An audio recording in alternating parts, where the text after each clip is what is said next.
Comment les régimes légaux peuvent-ils faire face à un certain déséquilibre qui est d'un côté un nombre important de départs à la retraite et d'un autre côté un nombre insuffisant d'entrées en carrière? Avec les confrères médecins, nous avons exactement les mêmes courbes, les mêmes tendances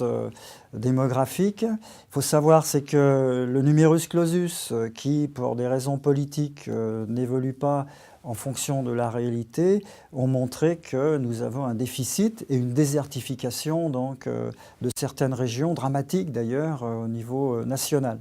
Il faut savoir c'est que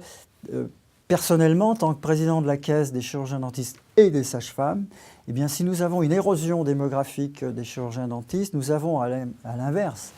une éclosion de jeunes consoeurs sages-femmes libérales, puisque si nous perdons tous les ans aux environs de 200 confrères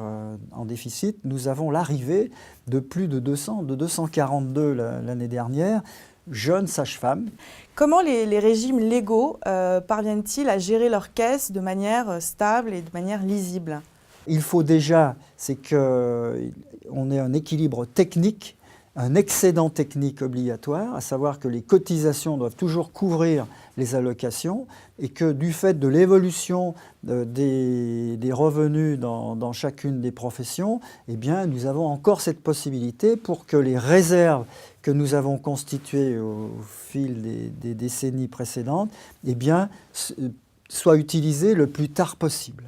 Et je dois dire, c'est que toutes les réformes que nous mettons en place, et à la Caisse des chirurgiens dentistes, nous avons mis à partir de 2011 une réforme du régime complémentaire qui nous a conforté et pérennise notre équilibre financier jusqu'en 2045. Il est évident que désormais, nos jeunes vont devoir rebooster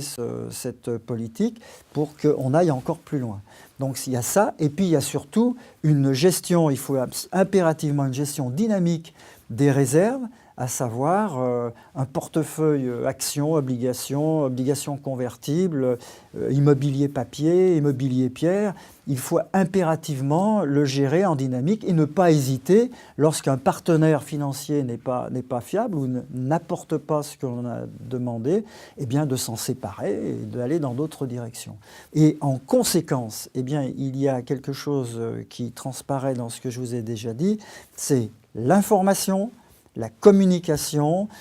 c'est indispensable. Il faut informer un maximum et je suis très heureux de cette émission car tous nos confrères ont besoin de cette information, de cette communication en dehors de l'aspect purement technique de la profession.